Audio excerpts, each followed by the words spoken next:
Good morning students. So today we are going to see the difference between revenue deficit, fiscal deficit and primary deficit. ठीक है, इन तीनों के बारे में अपन detail में ऑलरेडी पिछली वीडियो में पढ़ चुके हैं. अब इनका डिफरेंस जानते हैं. ठीक है, तो देखो कभी भी क्वेश्चन में ऐसा आ सकता है कि रेवेन्यू डेफिसिट और फिस्कल डेफिसिट के बीच में डिफरेंस बताओ, तो आप इन दोनों का लिख देना. ठीक है, कभी भी ऐसा आ सकता है कि रेवेन्यू डेफिसिट और प्राइमरी डेफिसिट के बीच में डिफरेंस बताओ, तो इन दोनों का डिफरेंस लिख के आना है.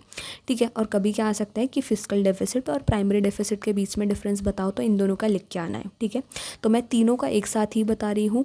अगर किन्हीं भी दो का पूछे तो एक को हटा देना और उन दोनों का डिफरेंस लिख के आ जाना. ठीक है, चलो तो समझते हैं. पहला डिफरेंस में अपन क्या लिखेंगे, मीनिंग, कि इन तीनों का मीनिंग क्या है. तो रेवेन्यू डेफिसिट मतलब क्या होता है कि shows excess of revenue expenditure over revenue receipt. ठीक है, कि रेवेन्यू एक्सपेंडिचर जो है वो कितना ज़्यादा है और रेवेन्यू रिसिप्ट कितनी है. ठीक है तो ये तीनों डेफिसिट ही कि एक्सपेंडिचर जो है वो ज़्यादा ही रहेगा रेवेन्यू से, लेकिन यहाँ पे क्या बता रहा है कि रेवेन्यू एक्सपेंडिचर कितना ज़्यादा है रेवेन्यू रिसिप्ट से.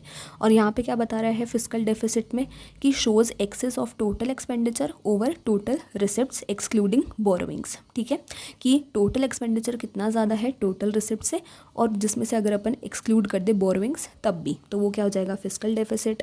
और वहीं पे प्राइमरी डेफिसिट क्या हो जाएगा, shows difference between fiscal deficit and interest payments. ठीक है,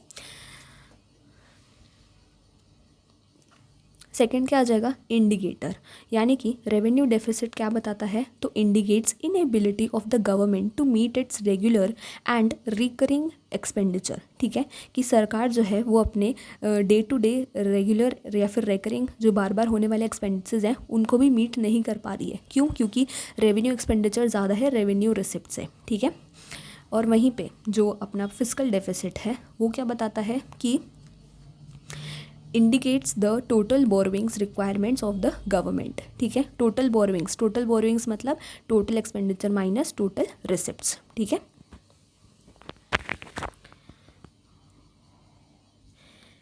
कि सरकार की और कितनी टोटल बोरोविंग रिक्वायरमेंट्स हैं ये कौन बताता है, फिस्कल डेफिसिट. ठीक है, प्राइमरी डेफिसिट क्या इंडिकेट करता है, क्या बताता है, so primary deficit indicates total borrowing requirements of the government excluding interest. ठीक है, अब टोटल बोरोविंग्स कौन बताता है, फिस्कल डेफिसिट. तो प्राइमरी डेफिसिट का फॉर्मूला यही तो होता है कि fiscal deficit minus interest payments. ठीक है, तो इसीलिए जो प्राइमरी डेफिसिट है वो क्या बताता है, इंडिकेट्स